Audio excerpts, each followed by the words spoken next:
नमस्कार दोस्तों। इस वीडियो में हम कॉलेज लेक्चरशिप के लिए एक विजयदान देथा की बहुत ही मार्मिक, बहुत ही चर्चित और बहुत ही प्रसिद्ध कहानी का अध्ययन करेंगे, उजाले के मुसाहिब। तो इस कहानी का मूल भाव मित्रों, कई विद्यार्थियों ने कहा था कि सर हमने पढ़ तो लिया परंतु इसका मूल भाव कुछ समझ में नहीं आया। कहानी बड़ी ज़रूर है, आप वीडियो के अंत तक बने रहिए, पूरी बात आपको अच्छे से समझ में आएगी। तो पहले अपन चर्चा करते हैं कहानी के मूल भाव की। तो देखिए, कहानी का मूल भाव इसमें यह है कि प्रशासन यानी सरकार जो है उस पे व्यंग्य किया गया है। कैसे किया गया देखिए, इसमें क्या होता है कि एक इनाम राजा होता है और वो राजा जैसा कहता है वैसा ही वहाँ का प्रशासन और वहाँ की जनता न चाहते हुए भी वो कार्य करने लग जाती है। तो सरकार पर इसमें क्या किया गया, व्यंग्य। इस कहानी को अपन पढ़ेंगे तो देखना बीच में कहीं कहीं आएगा कि देखो, उजाला है उसको यहाँ से खत्म कर दो, इस दुनिया से उजाले को उड़ेल दो, दूसरी जगह फेंक दो, अपन तो नया प्रकाश लेकर के आएंगे। और फिर जैसे सूर्योदय होता है तो राजा पूछता है तो प्रजा हम ही हाँ भर लेती है। सारे नौकर चाकर होते हैं, सारे उसके नवरत्न होते हैं, जितने भी मंत्री संतरी होते हैं, सब मतलब राजा की हाँ में हाँ भरते हैं कि हाँ महाराज ये तो बहुत अच्छा हुआ। तो इस कहानी में मतलब यही है कि प्रशासन जैसा करता है वैसा जनता और मंत्री लोग या फिर प्रशासन नहीं चाहते हुए भी उसके हाँ में हाँ भरनी पड़ती है। मतलब सीधी सी भाषा की बात तो इसमें यही बताई गई है ना। तो सरकार पर इसमें व्यंग्य किया गया। तो देखिए, अपन कहानी शुरू करते हैं। कह रहे चकवा बात। एक चकवा और एक चक्रवी दोनों बैठे हुए हैं, वो एक दूसरे से बातें कर रहे हैं। कटे जो रात कि रात का समय है वो कट जाए, कोई बातचीत करो। तो चकवा कहता है घर बीती कहूँ या पर बीती, कि भाई घर में बीती हुई बात बताऊँ या दूसरे पर बीती हुई। तो चकवी कहती है घर बीती तो घर घर जाने, कि घर बीती तो हर घर की बात है यार, ये क्या सुनाएगी। अपनी अपनी सबको ताने, कि अपनी अपनी का सबको पता है। पर बीती में परमानंद, कि दूसरे की सुनाओ तब जाके आनंद आएगा। देखो, दूसरे की चुगली करने में बड़ा सुकून मिलता है। जबकि कहते हैं ना कि पाँव में पैरों में आग जली किसी को नहीं दिखती है, जबकि पर्वत में जली हुई सबको दिखती है। तो दूसरे की अपन जब किसी की चुगली वगैरह करते हैं या किसी की घटना का उपहास उड़ाते हैं, किसी की बात पर चर्चा करते हैं तो बड़ा सुकून मिलता है। सुनते ही कट जाए फंद, कि ये दूसरे की बात सुनते हैं, प्रवृत्ति की सुनते ही तो आपने सारे फंदे हैं वो भी कट जाएंगे। जैसी बुद्धि वैसी बोली, कि जैसी बुद्धि है वैसी ही बोली और भाषा है। किसने नापी, किसने तोली, जैसी मेहनत वैसा अनाज, कि जैसी मेहनत करेंगे वैसा ही अनाज। खाए मुँह और आँखन में लाज, कि खा रहे अनाज और आंखों में क्या आ रही है, लाज। तो अमर अवधूत साईं सबको सुमति दे, कि एक था, कि अमर अवधूत, अमर अवधूत का मतलब होता है साधु सन्यासी, कि साईं भगवान सबको ऐसी सुमति ऐसी बुद्धि दे कि एक था ऐनाम राजा, कि एक वहाँ पर कि एक देश में क्या था, ऐनाम राजा था। चकवा कहानी सुना रहा है चकवी को कि ऐनाम राजा था, जिसका वही राग वही बाजा, कि राजा का तो वही राग होगा और वही बाजा, यानी राजा जैसा बोलेगा वैसा ही जनता को और करना पड़ेगा। उसकी समझ का बोध अति सवारी, यानी उसकी समझ उसकी बुद्धि है वो बहुत ही भारी है, उसको कोई नहीं समझ सकता है। एक पलड़े में राजा तो दूसरे में रैयत सारी, यानी एक पलड़े में राजा बोलता है तो दूसरे में पूरी रैयत। रैयत का मतलब प्रशासन वगैरह जनता वगैरह सारी एक साइड में है और राजा का हुक्म है वो एक तरफ है। बिन बुलाए क्यों कर मरता, कि कोई बिना बुलाए भी वहाँ पर क्यों कर मरता, वह तो करता जो ही करता, यानी राजा जैसा करता है वैसा ही करता है। जिसके दरबार में चुनिंदा नौरत्न है, यानी राजा के दरबार में चुनिंदा नौरत्न है। मनसा मुताबिक सारे जतन ही जतन, यानी अपनी मनसा अपनी मर्जी के मुताबिक के अनुसार मतलब सारे यत्न यानी प्रयत्न होते हैं वो करते रहते हैं। अखूट हीरे मोती और अखूट खजाना, यानी अथाह हीरे मोती हैं और अथाह उसके पास खजाना है। जैसा बढ़िया रूप वैसा ही बाना, जैसा ही उसका रूप है वैसा ही उसने मतलब पोशाक पहन रखी है। कहूँ झूठ फिर भी सच मानो, कि मैं झूठ कह रहा हूँ फिर भी इस बात को सच्चाई आपको माननी पड़ेगी। कहूँ सांस तो भी झूठ मानो, अगर सच्ची कहूँ तो आपको झूठ मानना पड़ेगा, यानी राजा का हुक्म आपको मानना ही पड़ेगा। ये जनता को ऊपर एक मतलब हुक्म है। बताऊँ रात फिर भी दिन मानो, अगर मैं ये कह दूँ ना ये रात है तो आपको दिन मानना पड़ेगा, और अगर ये कह दूँ कि ये दिन है तो आपको रात मानना पड़ेगा। सीधी सी बात है, यानी जैसा मैं कहूँगा वैसा आपको मानना ही पड़ेगा, चाहे वो रीति के अनुकूल हो या ना हो, चाहे आपको पसंद आए ना आए, परंतु मेरा हुक्म आपको मानना ही पड़ेगा। आगे देखो, यहाँ तक की बात अच्छे से समझ में आई होगी आपको। उस राजा की बुद्धि लीक तोड़ कर बहती है, यानी राजा की बुद्धि है वो लीक को मतलब रीति रिवाज को तोड़ करके तरीके को तोड़ करके आगे निकल जाती है, यानी कुछ भी बोल देता है वो। और दरबार के नौरत्न की अकल है हरदम छलकती रहती है। और उसके दरबार में 9 रत्न हैं, उनकी भी जो अक्ल यानी बुद्धि है वो भी राजा के साथ साथ में वैसी होती चली गई है, वो भी छलकती रहती है। फिर भी राजा के पास हमेशा ऋषि मुनि, ओगड़ महात्मा व संत और ज्ञानियों का तांता लगा रहता है। फिर भी राजा के पास में हमेशा ऋषि मुनि आते रहते हैं, ओगड़ महात्मा यानी साधु सन्यासी हैं और ऋषि मुनि हैं, वो ज्ञानी है, वो उनका लगातार तांता यानी खूब लोग आते हैं उसके पास में। एक जाता और 21 आते हैं, देखो कितने आते हैं, एक जाता है तो 21 आ जाते हैं। और उसके प्रवचन दर प्रवचन ऐसी बौछार होती है, यानी उसके दरबार में ऐसे प्रवचन के प्रवचनों की बौछार होती है कि राजा और दरबारियों की अक्ल का पानी है वो सवा बांस ऊंचा चढ़ जाता है। और राजा और दरबारी हैं, उनकी जो बुद्धि है वो बहुत ऊंची चढ़ जाती है, वो बहुत ज़्यादा दूर की सोचने लग जाते हैं, ऐसी बातें ऐसी कल्पना करने लग जाते हैं जो कि होना संभव ही नहीं है। फिर तो वह कगार किनारे तोड़ता और कल कल करता सारे राज्य में हवा की गति जैसा फैल जाता है। और फिर उसका जो आदेश निकाला जाता है राजा के द्वारा, वो मतलब पानी जैसे नदी में बहता है कल कल करता हुआ, जैसे किनारे तोड़ करके बाहर निकल जाता है, वैसे ही राज्य की हवा में उसका हुक्म है वो चारों तरफ फैल जाता है।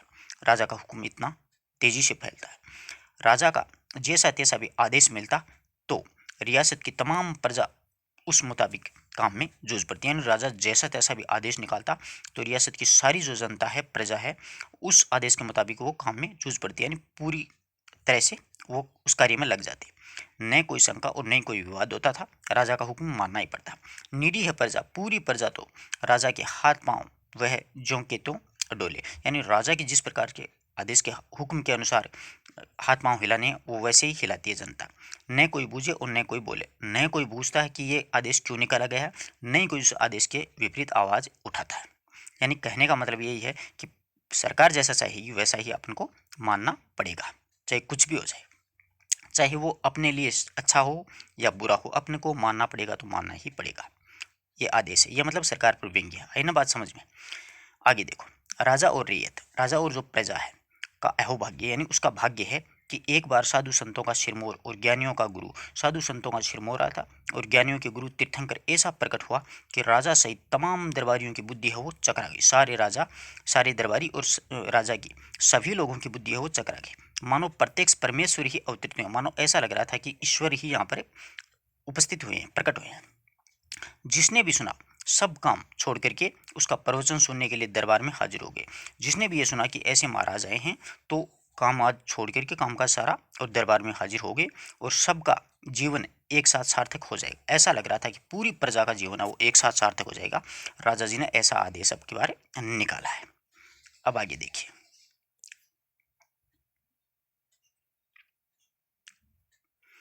हाँ, तो अब एक ही प्राण और एक ही जत्थे के सांचे में ढली भीड़ महात्मा के दर्शन की प्रतीक्षा में अविचलित खड़ी थी। एक ही प्राण में और एक ही जत्थे के साथ में ऐसे सांचे में ढली हुई भीड़ थी कि महात्मा के दर्शन की ऐसी प्रतीक्षा, ऐसी मतलब वो इंतजार कर रहे थे कि अविचलित एक साथ वहाँ पर खड़ी हुई थी एडी ग्रुप से, कि अचानक राजा के साथ तीर्थंकर पधारे। देखिए, अचानक राजा के साथ में तीर्थंकर जी हैं वो भी बाहर आए दरबार से, और आंखों आंखों की ज्योति में महात्मा की छवि उतर गई और प्रत्येक लोगों की यानी हर एक जनता के प्रत्येक लोगों की आंखों की ज्योति में महात्मा जी की छवि है वो उतर गई। बहुत अच्छे लगे। हवा और उजाले के सांचे में ढली पत्रिका काया, जैसे हवा और उजाले के सांचे में ढली हुई जैसी पत्रिका रूपी काया है, जैसे ही और भी नहीं, यानी इस महात्मा जैसी और भी कोई मूर्ति नहीं है। कुदरत का सांप्रत सर्जन और मारा, मानो कुदरत ने ऐसा एक ही मनुष्य को अवतरित किया है, प्रकट किया है ईश्वर ने कि दूसरा इनके जैसा कोई नहीं है। आज ही अवतरित हुआ हो, प्रवचन सुनते ही कलुषित काया का मल धुल जाएगा। ऐसा लग रहा था कि महात्मा के प्रवचन सुनते ही अपनी जो पाप रूपी जो काया है, अपने जितना भी पाप चढ़ा वो सारा का सारा एक में ही धुल जाएगा, बिल्कुल अपन स्वच्छ हो जाएंगे। जैसा ऐसा लग रहा था मानो जैसे कि मतलब गंगा में नहाए हो। आगे देखिए, प्रत्येक बंदे की याचक दीठ महात्मा के चरणों में लौटने लगी, यानी प्रत्येक बंदे की याचना और दीठ है, दृष्टि है, वो महात्मा के चरणों में लौटने लगी। ऐसा लगा कि वास्तव में महात्मा तो यही है। और आशीर्वचन के उपरांत महात्मा के होठ खुले, आशीर्वचन यानी वो प्रवचन दे रहे थे, उसके बाद में महात्मा जी की जो होठ खुले, जैसे स्वयं कुदरत ही अपने मुंह से बखान कर रही हो। ऐसा लग रहा मानो जैसे स्वयं कुदरत ही अपने मुंह से बखान कर रही हो, यानी ईश्वरी बोल रहे हैं, ऐसे महात्मा के प्रवचन लग रहे थे। प्रजा के कानों में अमृत सा घुलने लगा। यानी प्रजा को वो प्रवचन बहुत अच्छे लगे और बिजली की लहरों के उपमान और बिजली की लहरों के जैसे महात्मा के श्रीमुख से शब्दों की आभा निश्चित हो गई। यानी शब्दों की जो आभा निकल रही थी वो बहुत ही सुकून देने वाली लग रही थी कि आत्मा तृप्त हो गई वो सुन करके। काले बहरे अंधियारे काले बहरे और अंधियारे मिटा करके उन्हें संपूर्ण उजियारा जगमगा दिया। यानी सब कुछ अंधकार था, वो जीवन में जितना भी अंधकार था ऐसा लग रहा था सब कुछ मिट जाएगा और अब पूरा जीवन है वो खुशियों से जगमगाने लगा। केवल चिरंतन प्रकाश से ही मनुष्य जीवन सार्थक हो सकता है। केवल चिरंतन इस प्रकाश महात्मा की वाणी से ही जीवन सार्थक होगा। अंधियारे में आंधी सूझती है और अंधियारा होता है उसमें तो औंधी ही सूझती है, यानी उल्टी बात ही सूझती है। उजियारे में सब कुछ स्पष्ट नजर आता है। यानी जब प्रकाश होता है तो सब कुछ साफ साफ नजर आता है। निर्धूम आलोक आत्मा के सम्मुख झिलमिलाने लगा। यानी अंधकार में चारों तरफ से प्रकाश हो गया और आत्मा के सम्मुख, यानी आत्मा थी वो बिल्कुल स्वच्छ साफ हो गई। उसके सामने ऐसे झिलमिलाने लगा कि जिसकी ज्योत के दर्शन नितांत अंधा मानुष भी कर सकता है। यानी ईश्वर के दर्शन साक्षात होने लगे थे। अंधियारे में जीना निपट एकार था। यानी अंधकार में जीना तो कोई फायदा नहीं था, एकार था ऐसा कार्य। सम्यक उजाले में मरना ही श्रेष्ठ है। यानी ज्ञान के उजाले में, सम्यक मतलब ज्ञान के उजाले में मरना ही श्रेष्ठ है। इसीलिए अंधियारे को हर घड़ी हर पल मिटाने का प्रयास करो। यानी अंधकार जितना भी है अपने जीवन में उसको हर समय हर पल उसको मिटाने का प्रयास करो कि अंधकार खत्म हो जाए। अनंत उजियारे की अखंड ज्योत जलाओ। अनंत चारों तरफ उजियारे की अखंड ज्योति है वो जलाओ। अधिक भागवत बांचने से कोई सार नहीं, यानी ज़्यादा भागवत बांचने से कोई फायदा नहीं है। इस बखान के बहाने तुम्हें सूरज की यह दिव्य किरण सौंप रहा हूँ। और महात्मा जी कह रहे हैं कि मैं जो बखान दे रहा हूँ इसके बहाने में आपको सूरज की दिव्य किरणें दे रहा हूँ। यानी ईश्वर के साक्षात आपको दर्शन यहाँ पर होंगे। इसके चमत्कार से अभेद्य अंधियारे को मिटाने का प्रयास करना। यानी ये जो मैं आपको चमत्कार दे रहा हूँ इससे अभेद्य जो जो भेदा निजास के उस अंधियारे को, अपने जीवन के अंधियारे को मिटाने का प्रयास करना। तभी तुम्हारे अंतस यानी हृदय में, तुम्हारे अंतस हृदय का एकलुपित उजियारे से साक्षात्कार होगा और ब्रह्म की अनुभूति यानी ईश्वर की अनुभूति होगी। अंधियारा नरक की अमिट कालिमा है। अंधियारा जो नरक है उसकी अमिट कालिमा है जो कभी नहीं मिट सकती है। और अनित्य उजियारा स्वर्ग का प्रत्यक्ष रूप है। और ये चारों तरफ फैला हुआ दिव्य उजियारा ईश्वर का वो स्वर्ग का प्रत्यक्ष रूप है। जब तक सांस है मेरी बात को नहीं भूलें तो सबका कल्याण हो जाएगा। यानी जब तक तुम्हारे शरीर में सांस है तब तक आप मेरी बात को नहीं भूलें, आप सबका क्या हो जाएगा, कल्याण होगा। प्रवचन के उपरांत राजा और समस्त दरबारियों ने हाथ जोड़ करके बेहद निहोरे किए व महात्मा ने प्रसाद ग्रहण करने की हामी नहीं भरी। यानी महात्मा जी हैं उन्होंने प्रसाद वगैरह नहीं लिया। बार बार कहने पर भी देखो, बार बार एक ही उत्तर देते थे महाराज जी कि राज्य का अंधियारा मिटाने पर भी वे बिन बुलाए सर के बल चले आएंगे। यानी आपके राज्य का अंधियारा मिटाने के लिए वो सर के बल चले आएंगे। ऐसे परम ब्रह्म महात्मा मतलब आगे हैं। तब तक वे इस धरती पर पानी की बूंद तक नहीं चखेंगे। वे जिस तरह अवरोहित हुए उसी तरह सपने की नहीं, यानी सपने की तरह अंतर्धान हो गए और महाराज हैं वो गायब हो गए। अब आगे देखो क्या होता है। उस राजा को तो बस कोई बहाना पर मिलना चाहिए। यानी राजा को तो कोई बहाना मिलना चाहिए था। फिर तो उसके दिमाग में जुगनू झिलमिलाने लगते और कोई बहाना मिलता तो महाराज के दिमाग में ऐसे जुगनू जैसे झिलमिलाने लगते। वर्षों के बाद ऐसा सुनहरा सुयोग मिला तो वह गुरुमुखी राजा दूसरे दिन ही राज के यानी अपने राज्य के नवरत्नों और दरबारियों के साथ में बैठ करके अंधकार को मिटाने की खातिर आमाद हो गए। यानी अंधकार को मिटाने की खातिर मतलब लिए यानी आमाद हो गए, यानी तैयार हो गए। सिंहासन, मुकुट और खजाना उसी दिन सार्थक होंगे जब चिरंतन प्रकाश की बधाई सुन करके महात्मा सोने के थाल में प्रसाद ग्रहणेंगे। अब महाराज कहते हैं कि मेरा सिंहासन, मेरा मुकुट और मेरा खजाना उसी दिन मानो मेरा जीवन सार्थक होगा जिस दिन इस चिरंतन प्रकाश की बधाई सुन करके महात्मा जी सोने के थाल में मेरे मुझसे यानी मतलब प्रसाद ग्रहण करेंगे। ऐसा महाराज जी राजा जी ने आदेश दे दिया। राजा के अलावा किसमें इतनी बुद्धि है, इन राजा के अलावा किसमें इतनी बुद्धि है कि वह अंधकार को मिटाने का उपाय सोच सके। अंधकार को मिटाने का उपाय और कोई सोच ही नहीं सकता क्योंकि राजा होता है वो सर्वेसर्वा होता है राज्य का। नवरत्नों का भी वैसा ही बूता कहाँ, नवरत्नों में भी इतनी बुद्धि नहीं है कि वो अंधकार को मिटा सकें। इतनी बुद्धि यानी ऐसा कोई विचार ला सके। कोई छोटा मोटा कार्य सार लें, यानी कोई छोटा मोटा कार्य है वो सार लें, वो एक अलग बात है। और बाकी अंधकार को मिटाने वाली बुद्धि है वो मतलब नवरत्नों में भी नहीं है। आगे देखो, पर राजा तो राजा होता है ना, पूरे राज्य का एक मतलब एक छत्र अधिपति होता है राजा। और बुद्धि के बिना इतनी बड़ी रियासत एक घड़ी में भी नहीं चल सकती, यानी बुद्धि नहीं होती तो राजा एक मिनट भी इतनी बड़ी रियासत को नहीं चला सकता। शरीर की ताकत तो बुद्धि के पीछे रहती है, यानी शरीर की जो बल होता है वो बुद्धि बल से बहुत पीछे होता है, वरना शेर सुअर हाथी और भेड़िया यूँ मनुष्य के राजा होते हैं। यानी अगर शारीरिक बल ही बुद्धि से अधिक होता तो शेर है, सुअर है, हाथी है, भेड़िया है, ये भी मतलब राजा बन जाते हैं। घड़ी पर तक राजा, दीवान और नवरत्न सभी चुपचाप विचार करते रहे। कुछ समय के लिए सब विचार करने लगे, उसके राज्य से अंधेरे को हमेशा से कैसे खदेड़ा जाए। ऐसा विचार करने लगे सभी कि इस राज्य से अंधकार को कैसे खदेड़ा जाए। दुनिया में ऐसा कौन सा मसला है जो गहराई से सोचने पर भी नहीं सुलझे, कि दुनिया में ऐसा कौन सा मसला है जो गहराई से सोचें और फिर भी उसका समाधान ना हो। अकस्मात क्या हुआ, राजा की छलकती हुई बुद्धि में एक विचार आ जाता है। अकस्मात राजा की छलकती हुई बुद्धि में बिजली के समान एक विचार कौन गया, यानी विचार आ गया। गहरे चिंतन की मुद्रा बना करके उसने दीवान से पूछा, राजा जी ने, क्यों दीवान जी, पिछले साल नहीं 3 साल पहले राजमहल का जो तय खाना बाढ़ के कारण पूरा पानी से भर गया था, तो उछील उछील करके सारा पानी अपने बाहर उछाला था कि नहीं। तो अब मंत्री जी कहते हैं, हाँ उछाला था अन्नदाता, कि महाराज का आदेश तो मानना पड़ेगा, कि बिल्कुल उछाला था, क्यों नहीं उछाला। मुझे आज भी आज की तरह याद है कि तुम सब लोग अच्छी तरह जानते हो कि मैं याद रखने वाली बात कभी भूलता नहीं हूँ। राजा जी कहते हैं कि जो बात मुझे याद रहती है वो मैं कभी नहीं भूलता हूँ। देखो, दीवान सिर झुका करके बीच में बोला, हुजूर के भूलने का तो सर्वत्र प्रलय हो जाएगा। अगर हुजूर भूल जाएंगे, इधर राजा अगर भूल जाएगा बात को, तो चारों तरफ क्या हो जाएगा, प्रलय हो जाएगा सर्वत्र। मैं तो प्रवचन के दौरान ही महात्मा जी के मन की बात भांप गया था। राजा जी कहते हैं कि मैं तो प्रवचन के दौरान ही महात्मा जी की बात ऐसे मन में विचार कर लिया था कि ये क्या कहना चाहते हैं। गुलाबी हदरों, यानी गुलाबी अधरों मतलब गुलाबी होठों पर गुमान की मुस्कुराहट छितराते हुए राजा ने कहा, अंधेरा मिटाने की आधी दूधी तरकीब तो उसी समय सोच ली थी कि अंधेरा कैसे मिटाया जाए। उसकी कुछ बातें तो मैंने उसी समय सोच ली। मुझे पक्का भरोसा है कि तह खाने के पानी की तरह अंधेरे को भी उलीचने पर समाप्त हो जाएगा, यानी अंधेरे को भी पानी की तरह बाहर अपन निकाल सकते हैं, ये खत्म हो जाता है। क्यों उलीचने के बाद वह पानी तहखाने में वापस तो नहीं आया, यानी जब पानी को जब बाहर निकाल दिया तो पानी जब बाहर नहीं आया तो अंधेरे को अगर अपन बाहर निकाल देंगे तो वो कैसे आ सकता है। ना गरीब पर वरना क्या मजाल कि एक बूंद भी वापस पानी आया हो। दीवान जी ने अपनी चातुराई के प्रति पूर्णतः आश्वस्त कह दिया कि नहीं गरीब परवरदिगार, ऐसा नहीं हो सकता कि एक बूंद भी तहखाने में पानी बिल्कुल भी नहीं आया था, अपने बाहर निकाल दिया था। राजा ने नाभि तक गहरी हामी भरी।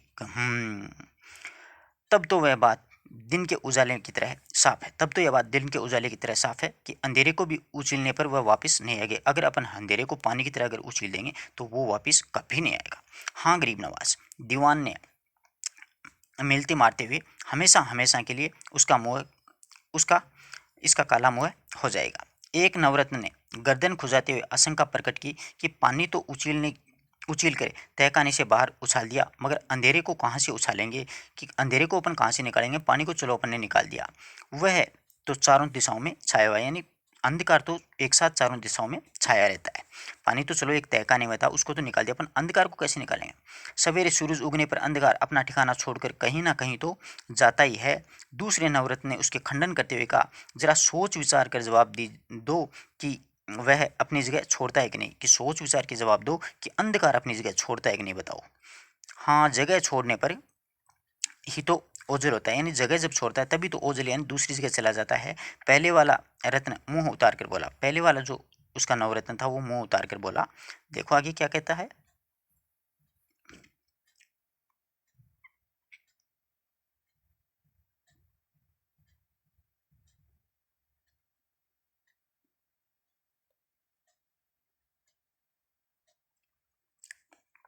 आगे कहता है, ये गूढ़ बातें बेहद जीनी है, कि ये रहस्यपूर्ण बातें हैं, बहुत जीनी हैं। तुम इनका मर्म नहीं समझोगे, यानी इसका जो रहस्य है तुम नहीं समझोगे। राजा दर्प यानी घमंड की हंसी हंसते हुए बोला, जैसा हूँ निपटाते जाओ, यानी जैसा मैं कह रहा हूँ ना वैसे तुम आप लोग करते जाओ। सोचने विचारने का जिम्मा तो मेरा है, कि राजा का ही जिम्मा होता है कि सोच विचार वही कर सकता है, और मतलब दरबारियों का ये जिम्मा नहीं होता है। काम करने का जिम्मा दरबारियों का होता है, यानी तुम्हारा होता है। अलबत्ता तुम्हारे साथ बैठने से मुझे दूर की सूझती है। अलबत्ता ये बात एक अलग है कि मैं तुम्हारे साथ अगर बैठता हूँ तो मुझे बहुत गहरी बातें सोचने को मिलती हैं। हुजूर तो आज्ञा फरमाते हैं, हम कुछ भी करने को तैयार हैं। एक रत्न ने हाथ जोड़कर कहा कि हुजूर आप आदेश दीजिए, आप जो कुछ भी कहेंगे हम आपकी बात को तुरंत कर देंगे। अब दीवान जी सारे राज्य में घर घर डोंडी पिटवा दो, यानी घर घर ये ढिंढोरा पिटवा दो, बात फैला दो कि इस अमावस के शुभ मुहूर्त के दिन ढलते ही हर व्यक्ति अंधेरा उछीलने में लगे और तब तक नहीं रुके जब तक कि उसका पूरा सफाया नहीं हो जाए। पूरे राज्य में ये ढिंढोरा पिटवा दो कि अमावस के शुभ अवसर पर अपन क्या करेंगे, अंधकार को उछीलेंगे यानी बाहर निकालेंगे और तब तक नहीं रुकेंगे जब तक वो उसका पूरी तरीके से सफाया ना हो जाए। राजा ने धमकाते हुए कहा, किसी ने भी इस काम में ढिलाई बरती तो उसकी आंतें चील कौवों को फेंकवा दूंगा। अगर किसी आदमी ने मतलब ढील बरती इस काम में तो उसकी आंतें वो चील कौवों को फेंकवा दूंगा। महात्मा जी को जितनी जल्दी भोजन का आमंत्रण दूं तब भी मुझे चैन मिलेगा, यानी जब तक जितना जल्दी हो सके मैं महात्मा जी को वापस निमंत्रण भेजूंगा, वो भोजन करेंगे तब भी मुझे क्या है चैन मिलेगा। एक रत्न ने जवाबी सुझाव दिया, हुजूर अंधेरा उजीलने के लिए यथायोग्य ठाव या बासन भी तो होने चाहिए, यानी बर्तन वगैरह भी तो होने चाहिए। ऐसे उछलेंगे कैसे? पानी को तो चलो अपने बाल्टियों में भर भर के उछल दिया, परंतु अंधकार को कैसे? वही तो बता रहा हूँ, राजा कह रहा है। ज़्यादा उतावली ठीक नहीं है। राजा ने उसे झिड़कते हुए कहा, तुम समझते हो कि उछलने में बासनों का मुझे ध्यान नहीं है, कि अंधकार उछलने में मुझे बासनों का ध्यान नहीं रहा, बर्तनों का बिल्कुल ध्यान रहा। दीवान जी ने फिर वही रटी रटाई उक्ति चौपड़ते हुए कहा, अन्नदाता का ध्यान चूकने पर तो सूरज का उगना भी बंद हो जाएगा। यदि अन्नदाता का ध्यान चूक जाएगा तो ये समझो कि ये सूरज होगा उसका उदय भी नहीं होगा। राजा अपना गुस्सा हिदायत के लहजे में बोला, जिसके घर में जो भी बर्तन यानी जो भी बासन बर्तन है उसी से वो अंधकार उछलने के काम में लग जाए। बस ज्यों ज्यों याद आते रहे सभी रत्न आपस में मिलजुल करके बर्तन बासनों के नाम बताने लगे कि तगारी है, हांडी है, परात है, कटोरा है, कटोरी है, गढ़ा है, मटकी है, चरी है, टोकरी है, मून है, ये सभी बासन हैं घरों में, इससे ही अंधकार अपन उछलेंगे। एक बुद्धिमान रत्न ने तुरंत बीच में शंका की कि मून तो काफ़ी भारी होता है, आसानी से उठेगी नहीं, यानी मून काफ़ी भारी होता है। मून देखो क्या होता है कि जैसे कुएं से अपन पानी निकालते हैं ना, उसको बोलते हैं मून, चड़स से। राजा ने खुलासा करते हुए कहा, मून भरी की खाली, कि मून भरी हुई है या फिर खाली? भरी हुई गरीब नवाज, भरी हुई मून बहुत ही भारी होती है नवाज, बल्कि खाली तो इतनी भारी नहीं होता है ना। तुम यहीं पर भारी भूल कर रहे हो। अब राजा कह रहा है तुम यहीं पर बहुत बड़ी भूल कर रहे हो।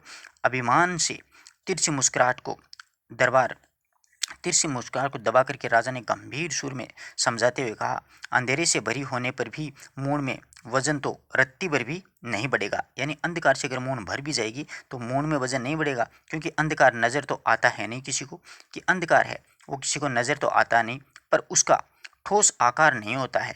और फिर तो हाथी की छाया फिर हाथी जितनी भारी होनी चाहिए, कि हाथी की छाया वो भी हाथी जितनी भारी होनी चाहिए, बल्कि अंधकार है वो कोई ठोस पदार्थ तो है नहीं, तो मून में कोई वजन नहीं बढ़ेगा। दीवान के साथ साथ सभी रत्नों ने जय घोष किया, खम्मा गणी का महाराज बहुत सही बोल रहे हो। भला अन्नदाता के अलावा इतनी गहरी बातें और किसे सूझ सकती हैं, कि अन्नदाता के अलावा इतनी गहरी बात और किसी को सूझ सकती हैं? कि मून देखो महाराज ने कितना अच्छा विचार किया है कि मून में अंधकार भर लोगे तो भी वजन नहीं बढ़ेगा। अजीब बात कही है। राजा ने चीर अभ्यस्त कानों को खातिर अब किसी भी खुशामदी का कोई स्वाद नहीं रह गया था। सुनी अनसुनी करके झुंझुआते कहाँ यहाँ बैठे खम्मागणी ऐसी वो बातें कर रहे हैं।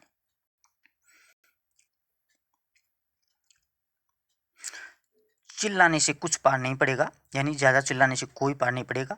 जितनी जल्दी हो सके सारे राज्य में ये ढिंडोरा डोंडी पिटवाने का इंतजाम करो। जिस घर के आसपास अंधेरा नजर आएगा उसे भरपूर दंड मिलेगा, यानी किसी घर के पास में अगर अंधेरा नजर आ गया ना उसे दंड मिलेगा, ऐसा राजा ने आदेश दे दिया। दीवान जी ने सिर झुका करके बंदगी की। तीसरे दिन ही घर घर खबर न हो तो दीवानगिरी छोड़ दूंगा, कि तीसरे दिन अगर घर घर में खबर नहीं कर दूं कि महाराज ने ऐसा आदेश दिया कि अंधकार को अपन को उछलना है। पर उसे दीवानगिरी छोड़ने की कभी ज़रूरत नहीं पड़ी, बल्कि समय समय पर पुरस्कार के और सिरोपाव भी मिलते रहे, यानी दीवान होता है उसको पुरस्कार मिलते रहे। राजा के आदेश की अनुपालना में वह बेहद ही पारंगत था, कि राजा ने जैसा भी आदेश दिया वो वैसा बहुत जल्दी कर देता था। और उधर डोंडी का फरमान सुनने के बाद प्रजा ने भी कतई ढिलाई नहीं बरती, और अमावस की सांझ गिरते ही जिनके हाथ में जो बासन पड़ा उसी बासन से वह अंधेरा उछलने में मुस्तैद हो गया, यानी अंधेरा उछलने में वो चालू हो गया कि अंधकार को अपन अब भगा के छोड़ेंगे। यहाँ तक आते आते चकवा किसी भी सूरत में अपनी हंसी नहीं रोक सका। चकवा था, वो सारा कार्यक्रम देख रहा था, वो अपनी हंसी नहीं रोक सका। खिल खिल करके हंसी के साथ उसकी चोंच में चिंगारियां झड़ने लगी। हंसते हंसते ही कहने लगा, अब उस राज्य के सौभाग्य की क्या सीमा। 8 पहर 32 घड़ी फतेह प्रकाश ही प्रकाश जगमगाएगा। और इतने बरस ये छोटी सी बात भी किसी को समझ में क्यों नहीं आई। दुगना काम निपटेगा, दिया जलाने की आफत मिट जाएगी और तेल का खर्च बचेगा, सो नफे में रहेगा। मगर चोरों के मन में सुनसुनी दौड़ गई, यानी अब चोर चोरी कैसे करेंगे, क्योंकि वो तो रात के अंधकार में चोरी करते थे। अंधेरा मिट गया तो उन्होंने जबरदस्त हानि पहुंचेगी, पर राजा के आदेश की भला कौन अवज्ञा कर सकता है। चोर भी प्रजा के साथ अंधेरा उछीलने में जुट गए, यानी चोर भी हैं वो भी प्रजा के साथ में अंधेरा उछीलने में लागू हो गए। राजमहल के इर्द गिर्द हो हल्ला का तूफान मच गया था। आधी रात ढलने पर राजा को नींद सताने लगी तो दीवान को हिदायत देते हुए बोला, अब तो नींद के मारे मेरा जगना मुश्किल है, यानी मैं अब सोऊंगा, वरना सारी रात यह नज़ारा देखता। मगर तुम पूरे चौकस रहना और ऐसा न हो कि मेरे जाते ही लोग ढीले पड़ जाएं, कि ऐसा ना हो कि मेरे जाते ही लोग ये अंधकार को उछीलना बंद कर दें। ऐसा ध्यान रखना। नहीं अन्नदाता, सपने में भी कोई ऐसी गुस्ताखी नहीं करेगा। आप किसी बात की चिंता न करें, आप निश्चिंत होकर के आराम से सो जाए, ऐसा दीवान ने कह दिया। पर अंधेरे का सफाया होते ही मुझे बेधड़क जगा देना, समझे कि अंधेरा जैसे साफ हो जाए तो मुझे बेधड़क जगा देना, देखूंगा कैसा दृश्य लग रहा है। दीवान ने कोर्निश करते हुए अतिशय आदर के साथ हामी भरी तो राजा निश्चिंत होकर के रंगमहल में सोने के लिए दासियों के साथ रवाना हो गया। और घोड़े पर चढ़ा दीवान सारी रात प्रजा को जोश दिलाता रहा कि वह पल भर के लिए भी विश्राम न करें। ऐसा शानदार काम दुनिया के किसी राजा ने आज तक नहीं किया है। यह बात तो अन्नदाता को ही सूझी, जैसी ही सूझी बुद्धि के सागर अपने हुजूर की भला कौन बराबरी कर सकता है। दूसरे सभी राजा महाराजा इनके सामने छछुंदर हैं, बिल्कुल छछुंदर छोटे मोटे लोग हैं। अंधेरा उछीलते उछीलते प्रजा की कमर टूटने लगी और हाड़ हाड़ टीसने लगा, यानी हाड़ हाड़ दर्द करने लगा।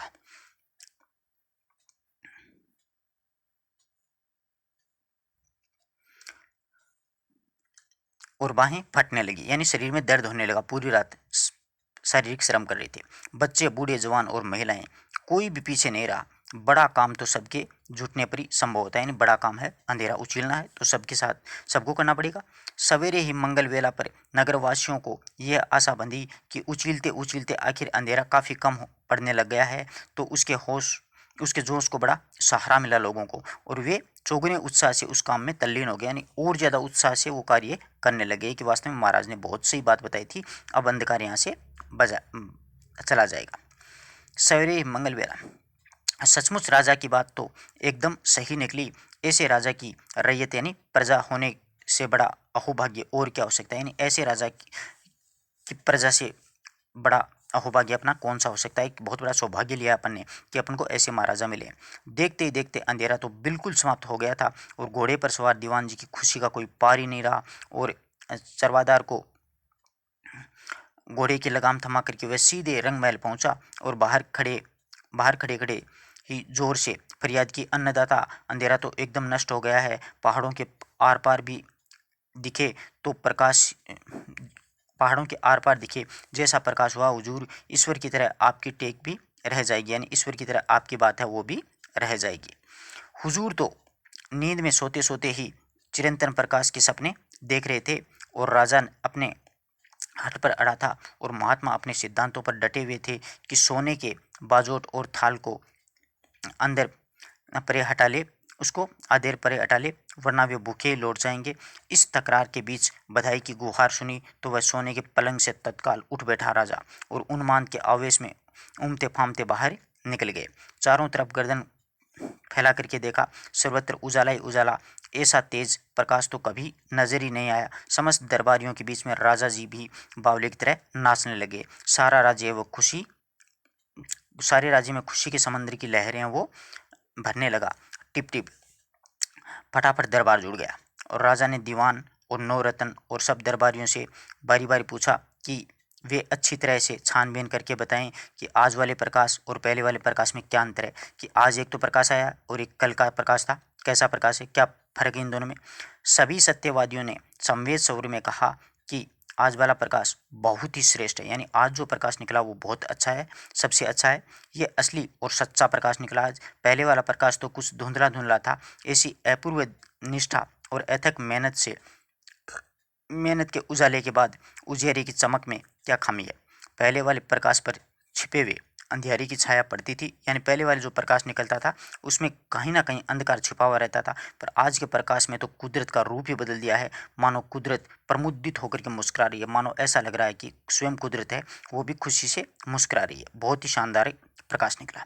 आनंद के सरोवर राजा ने खूब दान पुण्य किया। फिर चतुर दीवान को आदेश दिया कि जहाँ कहीं भी हो उन पहुंचे हुए महात्मा को लाने के लिए 100 घोड़े दौड़ाएं, यानी 100 घोड़ों को लेकर के आप जाओ और उस महात्मा जी को लाओ। उनके चरण पखारने पर ही उनका जीवन सार्थक होगा। एक रत्न ने धीमे से कहा, हुजूर 2-3 दिन तो इस प्रकाश की जांच पड़ताल कर लेते हैं, 2-3 दिन तो देखें प्रकाश कैसा रहता है। कैसी बहकी बहकी बातें कर रहे हो। राजा बीच में ही टोक करके बोला कुछ, यानी बीच में टोका कि तुम ऐसी क्यों बातें कर रहे हो, भी जांच करने की जरूरत नहीं है। अब तो उनके पुरखे भी अपने राज्य की ओर मुँह नहीं कर सकते हैं। तुम्हें इस नए प्रकाश की कुछ विशेषता नजर नहीं आ रही। तुम्हें ये नया प्रकाश दिख रहा है, उसकी कुछ विशेषता नजर नहीं आई। नजर तो आई अन्नदाता, लेकिन अब रत्न क्या बोल सकता है कि नजर तो आई। दीवान ने हंसकर टालते हुए कहा, अब लेकिन वेकिन का कोई लफड़ा नहीं है, फिर भी एक दिन तो और। दिन? दूसरे रत्न ने उसकी बात का विरोध करते हुए कहा, रात होने पर भी दिन का हिसाब रहता है। अब तो 8वां प्रहर भवद उजाला ही उजाला जगमगाएगा। अब न तो रात होगी और न ही दिन होगा, यानी ऐसा ही प्रकाश अभी रहेगा। इस बात का ध्यान तो राजा को भी नहीं था। समझदार रत्न की राय सुनते ही राजा ने जोशियों को खरी हिदायत दी कि वो घोड़ियों की गिनती के हिसाब से वार तिथि घड़ियों की गिनती के हिसाब से वार तिथि का लेखा जोखा रखें, वरना बहुत झमेला पड़ जाएगा। यानी वार तिथि का लेखा जोखा अच्छी तरीके से रखें। किंतु जोशियों का सौभाग्य कि झमेला पड़ने की नौबत ही नहीं आई। उजाले की खुशियां मनाते मनाते ही दिन तो चटपट बीत गया। हमेशा की तरह पश्चिमी दिशा की गोद में सूरज धीरे धीरे सामने आने लगा तो एक साथ उसके मुंह उन सबके मुंह उतराए। मगर राजा का बुलंद हौसला कि उसे हार नहीं मानी। दरबारियों को धैर्यपूर्वक समझाने लगा, युग युगांतर से यह चीर अभ्यस्त अंधकार आसानी से तो हमारा पीछा नहीं छोड़ेगा। तुम सभी जानते हो कि ये गुमशुदा गाय की एक बार तो पुराने खूंटे पर लौट आती है, यानी गुमशुदा गाय होती है वो भी अपने पुराने खूंटे पर लौट आती है। ये तो अंधकार भी कम डीठ नहीं है, यानी ये अंधकार है वो भी कम डीठ नहीं है, बहुत मतलब जिद्दी है। पर हमेशा इस तरह उछीलने से वह जरूर हार थकेगा, पस्त होगा। दीवान जी इस काम को पूरी पूरी मुस्तैदी से चालू रखो, यानी आज भी इसको उछीलना पड़ेगा। जो हुक्म अन्नदाता, अब दीवान जी कहते हैं आप जैसे हुक्म देते हो वही मानेंगे। लेकिन कुदरत तो दीवान और दरबारियों के उन्मान राजा का लिहाजा नहीं रखती है। वह पखवाड़े तक उछीलने के उपरांत भी अंधेरे का सफाया नहीं हुआ था। वह तो प्रतिदिन सूर्योदय के साथ लोप हो जाता और उसके अस्त होते हुए अपना विकराल रूप है वो लेकर के प्रकट होता।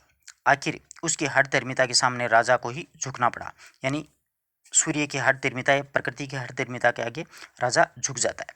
मगर अब भी पापत एक ही उपाय गलत साबित हुआ। यूं चुपचाप बैठने से राजा का काम नहीं चलता, कुछ न कुछ तरकीब तो फिर से सोचनी होगी।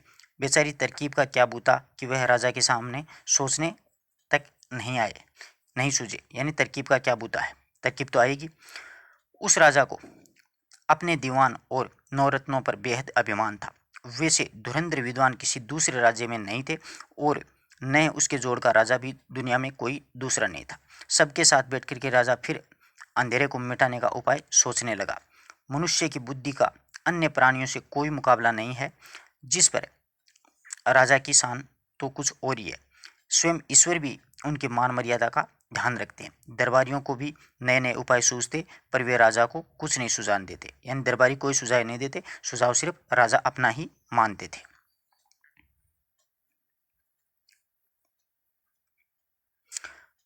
मैं संकोच अपने सुझाव में संकोच करते हैं, दरबारियों के सुझाव नहीं मानते। राजा का भय भी मौत के भय से कम नहीं होता है। भय मिट जाए तो राजा चलते नहीं, यानी अगर राजा का भय मिट जाएगा तो राज्य का राजा वो नहीं चल सकता है। नहीं, सचमुच भय के बगैर तो प्रीति भी नहीं होती है। तो नया उपाय सोचने की करामात राजा के अलावा पंडितों में भी नहीं होती, यानी नया उपाय सिर्फ और सिर्फ राजा ही सोच सकता है। आखिर मगजमारी करते करते यानी दिमाग में सोचते सोचते राजा को एक नामी उपाय सूझा और खुशी में वे बोराया सा कहने लगा, लाख बुरा मानो तुम सब में एक बड़ी खामी है, चाहे आप कितना भी बुरा मानो तुम सब में एक ना एक कमजोरी है कि अपनी आंखें खुली नहीं रखते, वरना मेरी तरह बीसों उपाय सूझने लगते, यानी अगर आप अपनी आंख खुली रखते तो आपको भी उपाय सूझ जाते। बोलो, रसोई की दीवारें ईंधन के धुएं से काली होती हैं कि नहीं? अब राजा पूछता है तो दरबारी क्या कहेंगे, क्यों नहीं होती महाराज, होती हैं। दीवान दीवान ने के साथ साथ नवरत्न ने भी जवाब दिया, सफ़ेद दीवारें देखते देखते काली शाह पड़ जाती हैं अन्नदाता, और वे काली शाह दीवारें वापस सफ़ेद कैसे होती हैं?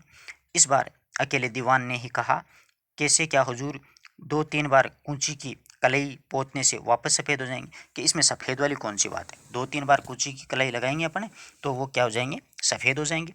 राजा ने परिहास के हास्य से मुस्कुरा कर पूछा, अब भी नहीं समझे? कि दीवान जी आप तो नहीं समझे। राजा ने मन मन का भेद उसके बिना कहे ही सब समझ जाते थे, फिर भी न जाने किस मजबूरी के कारण दीवान को कहना पड़ा, नहीं हुजूर, हमारी बुद्धि आप जैसी कहाँ चलती है, कि राजा के आगे तो मंत्रियों की या दीवान की बुद्धि नहीं चल सकती है। तो अब सारी बात खुलासा करके समझानी होगी। अब राजा जी कहते हैं पूरी बात आराम से खोल के समझाऊंगा। राजा ने गुमान की मुद्रा में एक सवाल पूछा, बताओ ये अंधेरा क्या है? बताओ अंधेरा क्या है? बड़ा कठिन सवाल था। तभी दरबारियों में एक दूसरे का मुंह है जो होने लगे, तो दीवान जी ने हिम्मत जुटा करके कहा, अंधेरा तो अंधेरा है गरीब परवरदिगार, कि अंधेरा तो अंधेरा होता है, अब अंधेरा क्या होता है? यही तो गड़बड़ है। महाराज जी कहते हैं यही तो आप गड़बड़ कर रहे हो। राजा ने जंगा पर थाप देते हुए, इतना भी नहीं जानते कि ये अंधेरा तो फकत सूरज के लपटों का धुआं है, कि ये अंधेरा नहीं है, ये सूरज के लपटों का धुआं है। सभी दरबारी खुशी से उछलने बोले, हाँ अन्नदाता, अब कई सारी बात समझ में आई है। रसोई के धुएं की तरह अंधेरे को भी पोतने से वह सफ़ेद और झक हो जाएगा, कि रसोई की दीवारों को जैसे ही पोतेंगे वैसे ही इस अंधेरे को भी अपन पोत देंगे तो वो भी बिल्कुल झक्का सफ़ेद हो जाएगा। स्वयं आश्वस्त होने के लिए राजा ने जोर से पूछा, बोलो होगा कि नहीं? क्यों नहीं होगा हुजूर, जरूर होगा। अब राजा की बात को कौन टाल सकता है? तो दीवान जी, अब सारे राज्य में फरमान भिजवाओ कि जिम्मा तुम्हारा है, देखो ढील न हो, कि अब ये जिम्मा तुम्हारा है कि ये जो अंधेरा है वो सूर्य के धुएं के कारण हो रहा है। राजा के कहने पर ढील होने की तो गुंजाइश ही कहाँ थी, ढिंढोरा पिटवाने की पूरी तैयारी पहले से ही कर रखी थी। सो तीसरे दिन भी राज्य की प्रजा दिन अस्त होते ही कलई का घोल और कूचियाँ लेकर के अंधेरे को पोतने लगी, तो फिर विश्राम का नाम ही नहीं था, और अंधेरा और वे कूचियाँ, यानी अंधकार और वे कूचियाँ से लग गए। आधी रात ढलने पर कृष्ण पक्ष की पंचमी का चांद गगन की कोख में बाहर निकल गया, यानी अंधकार की रात में कृष्ण पंचमी के दिन वो चांद है वो निकल गया था गगन यानी आसमान में। आया धीरे धीरे चांदनी गुलने लगी, जैसे ही चांद गगन में आया तो धीरे धीरे चांदनी गुलने लगी। हाँ, इस बार ये उपाय तो कुछ कारगर है, कारगर साबित हुआ कि ये उपाय अच्छा है। कलई पोतने से अंधेरा थोड़ा थोड़ा सफ़ेद होने लगा था, और महाबली मनुष्य के हाथों प्रपंच करने पर ऐसी कौन सी बात है जो पार नहीं पड़े, यानी महाबली मनुष्य अगर कोई अपने हाथों से ऐसा कार्य करे कि वो पूरा ना हो, ऐसी तो कोई बात ही नहीं हो सकती है। आखिरी पुताई करते करते अंधेरा तो दीप दीप चमकने लग गया। ऐसा उजाला तो पहले कभी नहीं हुआ था, सूरज की धूप को भी मात करे ऐसी पुताई। दीवान फिर रंग महल के बाहर खड़े होकर के खुशखबरी सुनाई, अन्नदाता ये उपाय तो ज़बरदस्त कामयाब रहा है, और फ़कत होली और दिवाली पोतने पर ही सूरज के लपटों का धुआं वो सफ़ेद झक्का हो जाएगा। राजा ने रंग महल से बाहर आकर के देखा तो दीवान की बात में पूरमपुर सही निकली, यानी बिल्कुल सही निकली। दमकते प्रकाश की ओर राजा ने देखा देखा तक नहीं गया, और आंखें टिमटिमाने लगी, और पुताई ज़्यादा कर दी, आंखें चूंधिया रही हैं, यानी कुछ ज़्यादा ही पुताई कर दी आपने, इसलिए आंख भी टिमटिमा रही हैं। हाँ जहाँ पनाह भूल हो गई। दीवान ने हाँ में हाँ मिलाते हुए कुछ और कलई गाड़ी थी और कुछ पुतई।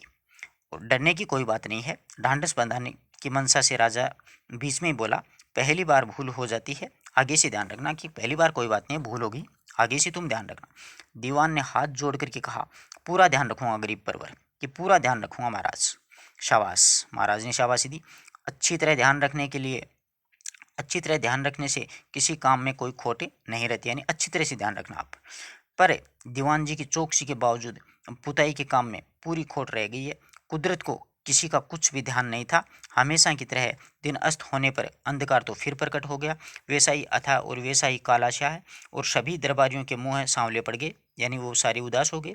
पर बुलंद हौसले वाले राजा हताश नहीं हुआ था। बुलंद हौसले वाला राजा था, वो हताश नहीं हुआ। चकवे ने पूछा, ध्यान से सुन रही हो ने? अब चकवा चकवी से पूछता है कि ध्यान से सुन रही हो? उफ, बीच में ही रंग भंग मत करो।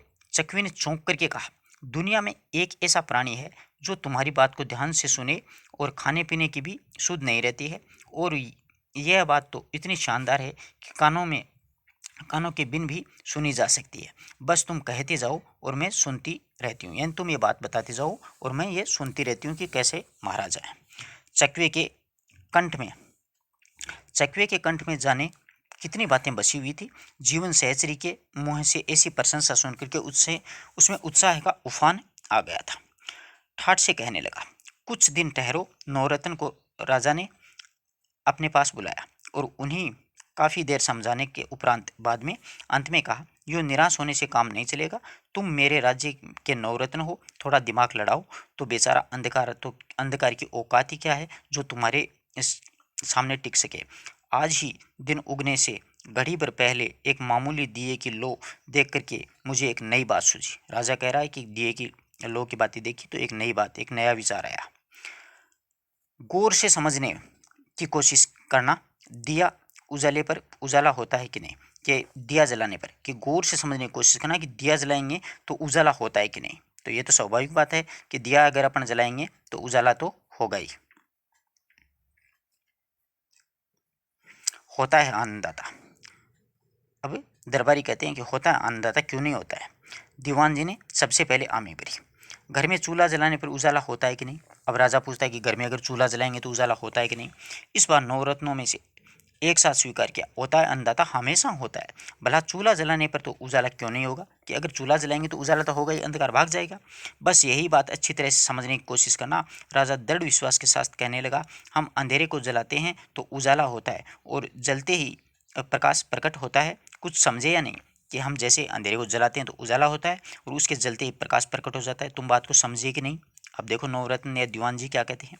दीवान और नवरत्नों ने जोश के साथ जवाब दिया, समझ गए गरीब परवर, कि समझ गए, अच्छी तरह समझ गए। आप समझाएं और हम नहीं समझे, भला ऐसे कैसे हो सकता है। क्योंकि राजा की बात में हामी हाँ भरनी पड़ती है कि आप समझाओ और हम नहीं समझे, ऐसा कभी हो सकता है? कभी नहीं हो सकता। पूरी तरीके से समझ गए तो फिर ढील किस बात की। राजा उतावली दर्शाते बोला, मेरे राज्य में लाखों आदमी हैं, यदि हर आदमी दोनों हाथों में मसाला लेकर के अंधेरे को जलाने में लगे तो पीछे मुट्ठी भर राख भी नहीं बचेगी, पूरा नष्ट हो जाएगा। बाद में यह चूं तक करने के काबिल भी नहीं रहेगा, यानी अंधेरा वो पूरी तरह से जल जाएगा। हाँ गरीब नवाज, बिल्कुल ये उपाय तो वाकई बेमिसाल है। अब दीवान जी कहते हैं, वास्तव में बहुत शानदार विचार आया दिमाग में। बस राज्य में डोंडी पिटवाने भर की देरी है और फिर तो अखूट आलोक हरदम जगमगाता रहेगा। और इतना कहकर दीवान तो अदेर वहाँ से रवाना हो गया, और उसके जी को भी कम बवाल नहीं है, यानी उसके जी में भी कम बवाल नहीं है। राज्य का फरमान जारी होने पर किसकी हिम्मत जो विरोध करे। सारे राज्य की रैयत दोनों हाथों में मसाले लेकर के अंधेरे को जलाने लगी, सो सवेरे तक जलाती रही। पैरों पर खड़े हो सुन करके पैरों पर खड़े हो सकने वाले बच्चे भी इस महायज्ञ में शामिल हो गए थे, और मनुष्य इतना प्रपंच करे तो कुछ असंभव नहीं है। अंधेरा तो जलकर भस्म हो गया और आह तक भी नहीं बर सका, यानी पूरा अंधकार आज जल गया। राजा ने अपने बात को प्रमाणित करने के आशय से पूछा, क्यों दीवान जी, पहले की तरह उजियारा सूरज का प्रकाश तो नहीं होता है, यानी पहले की तरह जो उजियारा वो सूरज का प्रकाश तो नहीं है ना, ये बताओ। राज दरबार के दीवान तो सवालों के पहले ही जवाब तैयार रखते हैं, और हाथ जोड़ करके बोला, नहीं जहाँ पना है, हरगिज नहीं। बेचारी सूरज की ऐसी सूरत ही कहाँ है, यह तो सांप्रत जले हुए अंधकार का उजाला है। फिर उसके नवरत्नों की ओर देख करके पूछा, क्यों, आपको भी कुछ फर्क नजर आ रहा है कि नहीं आ रहा है।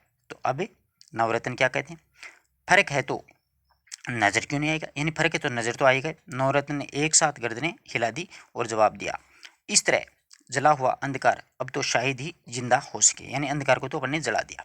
दीवान और नवरत्नों की अड़िग विश्वास से राजा को भी अपने उपाय पर पुख्ता भरोसा हो गया। राजा को भी अपने उपाय पर पुख्ता भरोसा हो गया। शायद दान पुण्य व निछावर करने से भरोसा और भी दृढ़ हो गया था। इस उद्देश्य से राजा ने दान पुण्य में कोई कसर नहीं रखी। वह निछावर में खूब दान पुण्य किया।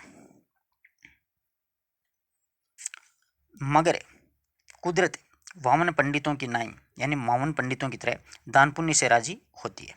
यानी दान पुण्य से जो कुदरत होती है वो खुश नहीं होती है। न दीवान व नौरत्नों के उन्मान व इकरार से और न ही भिखारियों की तरह निस्रावल से। यानी कुदरत होती है वो खुश नहीं होती, वह तो अपनी मति से चलती रहती है। वह अपनी गति में घूमती है और अपने निर्दिष्ट स्थान पर सांझ होते ही पूनम का चांद उगा और होले होले चांदनी की आभा सर्वत्र फैलने लग गई। दीवान नौरत्न और दरबारियों ने सोचा अंधेरे को पूरा जलाने में थोड़ी सी खामी रह गई। यानी पूरा अंधकार नहीं जलाया क्योंकि पूनम का रात था, इसलिए कुछ ना कुछ कहीं पर कोई ना कोई कमी रह गई है। 5-7 बार अच्छी तरह जलाने से राजा की तरकीब निसंदेह कारगर साबित होगी और इससे कोई भी मेन मेख नहीं होगी। यानी अब की बार अगर जलाएंगे 5-7 बार तो अंधकार पूरी तरीके से क्या हो जाएगा, जल जाएगा। अंधेरे को जलाने का उपाय भी व्यर्थ हुआ। सभी दरबारियों के मुंह पर कालिक फूट गई थी। यानी सभी दरबारियों के मुख थे वो काले हो गए। मगर राजा का तेजस्वी मनोबल रंच मात्र भी मलिन नहीं हुआ, परंतु राजा का जो तेजस्वी मनोबल है बिल्कुल भी नहीं डिगा। नया उपाय सोचने में सिर खपाने लगा। अब नया उपाय सोचता है, भला ऐसा कौन सी गुत्थी है जो मनुष्य चाहने पर न सुलझे। कुछ दिन अकेले सोचते सोचते उस पर एक नई युक्ति सूझ गई। अब एक नया उपाय उसने सोचा।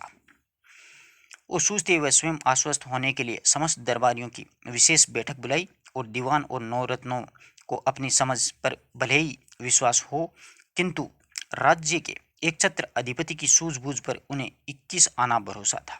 यानी उसको पूरा भरोसा था कि राजा सही सोचते हैं। राजा ने बैठते ही उनसे पूछा, बोलो हाथी में जबरदस्त ताकत होती है कि नहीं। कि बोलो हाथी में ताकत होती है कि नहीं। बोले होती है अन्नदाता, बेजोड़ ताकत होती है। फिर भी सांकल के बांधने पर वह काबू किया जा सकता है। यानी इतनी ताकत होती है, परंतु उसको एक पैर में सांकल बांध देते हैं तो वो काबू में आ जाता है। होता है कि नहीं होता है, किया जा सकता है अन्नदाता। बछड़े की तरह काबू किया जा सकता है। कि हाथी को क्यों नहीं किया जा सकता अन्नदाता, बछड़े की तरह वो काबू में आ सकता है। पर इतना परेशान होने की क्या वजह है। सूरज अस्त न हो तो अंधेरा भी न हो और पतली पतली किरणों की रस्सियों से बांध करके हम सूरज को एक जगह रोक लें तो चिरंतन प्रकाश होगा कि नहीं। अब बताओ कि अंधकार को अपन दूर क्यों नहीं कर सकते। कि सूरज को पतली पतली रस्सियों से बांध देंगे और सूरज को एक जगह स्थिर कर देंगे तो चिरंतन प्रकाश लगातार प्रकाश होगा कि नहीं होगा। होगा, अन्नदाता जरूर होगा। बस ये वही बात दीवान जी ने मस्तक नवाते हुए कहा। लेकिन इसके लिए सारे राज्य में ढिंढोरा पिटवाने की दरकार नहीं है। सूरज की किरणें तो शहर के वासी भी जकड़ कर बांध लेंगे। फिर हुजूर के तब तेज की तुलना के बेचारे सूरज की औकात क्या है। कि हुजूर के तब तेज क्या है कि सूरज की औकात क्या है, वो तो एक जगह स्थिर आराम से हो जाएगा, क्यों नहीं होगा। अब देखो, ज्यों ज्यों शासन की बागडोर ढीली पड़ती गई दीवान की चाटुकारिता की सीमा अतिक्रमण करने लगी। पर कुदरत न किसी राजा की खुशामद करती है और न ही किसी पर उसका अंकुश मानती है। वह तो अपनी गति से चलती है, अपनी गति से घूमती है। शहर के तमाम नागरिकों ने सूरज की किरणों को बांधने का खूब प्रयत्न किया, पर सब अकार्थ गया, सारा बेकार गया, कोई फायदा नहीं। न उसके तेज में कुछ कमी पड़ी और न ही उसके नितनेम में, वो तो लगातार वैसे ही सूर्योदय होता। वह तो हमेशा की तरह समय पर पश्चिम दिशा में डुबकी लगा करके एडिट हो जाता, यानी नजरों से ओझल हो जाता और उसके एडिट होते ही अंधेरा सांवला रूप धारण करके धीरे धीरे आकाश में व्याप्त होने लग जाता था।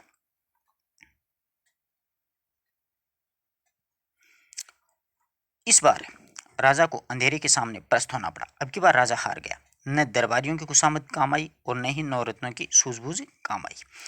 तत्पश्चात राजा एकमात्र अधिष्ठाता होते हुए भी राजा ने विख्यात पंडितों को बुला करके पूछा। यानी बड़े बड़े पंडितों को बुलाता है, आज दिन तक मेरा कोई उपाय अकार्थ नहीं गया, इस बार ये क्या अनहोनी हो रही है। मेरे नक्षत्र अचानक इतने खराब कैसे हो गए। अच्छी तरह से पंचांग देख करके इसका मायना बताओ। यानी मेरे नक्षत्र उल्टे क्यों चल रहे हैं, यानी मैं अंधकार को काबू में क्यों नहीं कर पा रहा हूँ, ये एक पंचांग देख करके बताओ। राजा ने पूछा तो पंडितों को मायना बताना ही था। स्वामी जी के आदेश की अवहेलना कैसे कर सकते हैं।